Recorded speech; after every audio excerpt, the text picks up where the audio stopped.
আওয়ামী লীগের লক্ষ লক্ষ নেতাকর্মী বিদেশে বসে, এই সংখ্যাটা কিন্তু একটু অবাক করা, বিদেশে বসে বাংলাদেশ বিরোধী ষড়যন্ত্র করছে, বাংলাদেশে অস্থিতিশীলতা সৃষ্টির ষড়যন্ত্র করছে, পরিকল্পনা করছে। উপদেষ্টা মাহফুজ আলম একটা অবাক করা তথ্য দিয়েছে, এটা কতটুকু সত্য? দর্শক, আওয়ামী লীগের 1 লাখের বেশি নেতাকর্মী দিল্লিতে বসে ষড়যন্ত্র করছে। আচ্ছা, বিভিন্ন দল ক্ষমতা এসেছে, ক্ষমতাচ্যুত হয়েছে, বাংলাদেশে ছোটখাটো গণ অভ্যুত্থানও আগে হয়েছে, 90-তে হয়েছে। হ্যাঁ, অনেকে বিদেশে পালিয়ে গিয়েছে, কিন্তু সেটার কত? 5,000, 10,000, 20,000? এই যে গত 15 বছরে ফেসিবাদী শাসনে আওয়ামী লীগ যে নির্যাতন করেছে, তাতে জামাত ইসলামী এবং বিএনপির অনেক নেতাকর্মী বিদেশে আশ্রয় নিয়েছে, পলিটিক্যাল অ্যাসাইলাম সিক করেছে, গ্রান্ট হয়েছে, অনেকে চাকরি করতে গিয়েছে, রাজনৈতিক নিপীড়নের শিকার হয়ে। সে সংখ্যাটা আর কত হবে? 5, 10,000, 15,000, 20,000? এর চাইতে বেশি না। কিন্তু একটা রাজনৈতিক দলের 1 লাখের বেশি নেতাকর্মী দিল্লিতে আছে কিংবা ভারতে আছে। 1 লাখের, মাহফুজের কথা অনুযায়ী 1 লাখের বেশি দিল্লিতে বসে ষড়যন্ত্র করছে। তাহলে পশ্চিমবঙ্গে আছে কত? হয়তোবা দিল্লি বলতে এখানে কূটনৈতিক ভাষায় রাজধানীকে মিন করা হয়, এখানে টোটাল ভারত। তো 1 লাখের বেশি আওয়ামী লীগ নেতাকর্মী ভারতে আছে। এই সংখ্যাটা এতটাই বেশি যে 1971 সালে বাংলাদেশের অনেক মানুষ যেরকম ভারতে শরণার্থী হিসেবে আশ্রয় নিয়েছিল, সেটা তো কোটির কাছাকাছি। কিন্তু এবার 71-এর পর এই প্রথম, 1971 সালের পর এই প্রথম এত মানুষ, এত আওয়ামী লীগ ভারতে আশ্রয় নিল। এর মানে এটা একটা নজিরবিহীন ঘটনা। স্বাধীন বাংলাদেশে এত আওয়ামী লীগ বিদেশে পালিয়ে আশ্রয় নিয়ে ষড়যন্ত্র করছে, এটা অতীতে কখনো ঘটেনি, কোনো গণঅভ্যুত্থানের পরেও ঘটেনি। যেমন জাতীয় পার্টির বিরুদ্ধে একটা গণঅভ্যুত্থান হয়েছে, জাতীয় পার্টির লোকজন সারা বাংলাদেশ মিলিয়ে তখন 1,000 লোকও বিদেশে পাড়ি জমায়নি, অথচ 1 লাখের বেশি শুধু ভারতে বলছে। অতএব এই সংখ্যাটা যদি সঠিক হয়ে থাকে, এটা আমাদের জন্য অশনি সংকেত। এত লোক, এত আওয়ামী লীগ ভারতে গেল কিভাবে? কয়েকটা বিষয় স্পষ্ট যে ভারত বাংলাদেশের বিরুদ্ধে ষড়যন্ত্র করছে, ভারত বাংলাদেশে অস্থিতিশীলতা সৃষ্টির চেষ্টা করছে। এজন্যে ভারতের যে আইন রয়েছে, সেই আইনও তারা মানছে না। যেমন ভারতে ভিসা পাসপোর্ট ছাড়া ইমিগ্রেশন ক্রস না করে অবৈধভাবে যদি কেউ ভারতে অনুপ্রবেশ করে, তাহলে গ্রেপ্তার করে তাকে জেলে দিবে, এটা ভারতের আইন। কিন্তু আওয়ামী লীগ নেতাকর্মীদের জন্য ভারত তাদের বর্ডার অনেকটা উন্মুক্ত করে দিয়েছে, যে বর্ডার থেকে যেভাবে হোক পালিয়ে যেতে পারলেই ভারত তাদেরকে বৈধ করে দিবে, মানে পলিটিক্যাল গেস্ট হিসাবে অথবা অ্যাসাইলাম দিবে তারা। অঘোষিত নীতি। নইলে এত লোক ভিসা পাসপোর্ট নিয়ে কিন্তু যায়নি। কখন গিয়েছে? অবৈধভাবে গিয়েছে।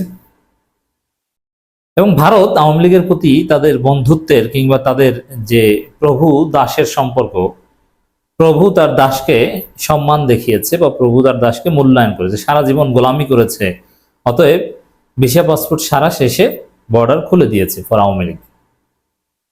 এটাই হয়েছে। নইলে 1 লাখ লোকের বেশি ভারতে বসে ষড়যন্ত্র করবে, এটা হতে পারে না। যেহেতু বাংলাদেশের ইতিহাসে সবচেয়ে বেশি সংখ্যক লোক বিদেশে গেছে পালিয়ে, অতএব তারা অঘটন ঘটানোর চেষ্টা, নজিরবিহীন কোনো ঘটনা ঘটানোর চেষ্টা করবে, কিন্তু পারবে না। দর্শক, এটা আমাদের জন্য কতটা উদ্বেগের। আমাদের সতর্ক থাকতে হবে, কিন্তু বেশি উদ্বেগের না। এর কারণ কি জানেন?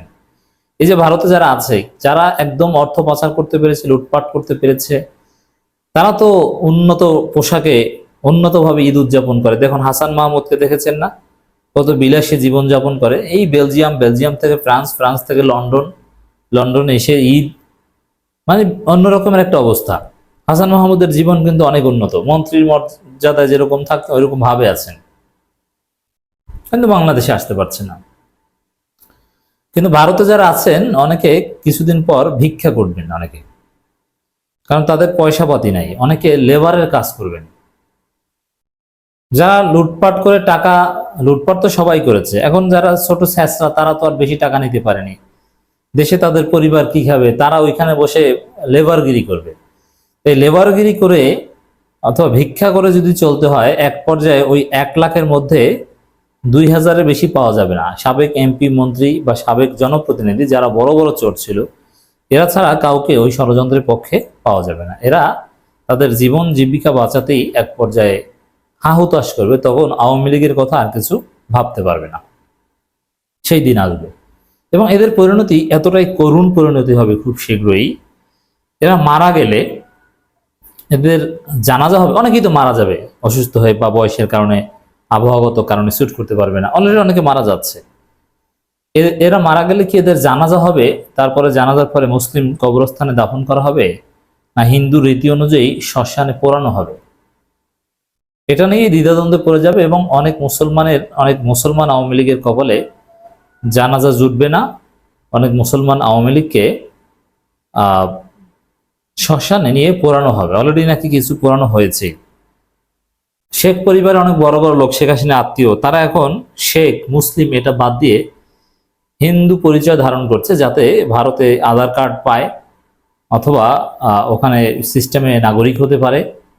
আর হিন্দু হলে তো বিশেষ সুযোগ সুবিধা, ভারতে যে এই নাগরিক আইন রয়েছে, আপনারা জানেন যে হিন্দু হলেই তার ওইখানে নাগরিকত্ব পাবে। এই জন্যে অনেকে হিন্দু হওয়ার চেষ্টা করছে। আর হিন্দু হওয়ার চেষ্টা করতে গিয়ে অথবা হিন্দু কাগজে কলমে হিন্দু হওয়ার কিছুদিন বা মারা যাচ্ছে, এরপরে তো আর তার জানাজা হবে না। তাহলে আওয়ামী লীগ এমন একটা অভিশপ্ত দল, এই দল করলে জানাজাও জোটে না। কি একটা অবস্থা! তাহলে যাদের কবলে সে জানাজা এবং মুসলিম কবরস্থানেও জোটে না কিংবা জুটবে না, তাদের পরিণতি কি হতে পারে? তারা 1 লাখ নেতাকর্মী ষড়যন্ত্র করে কি আর করবে?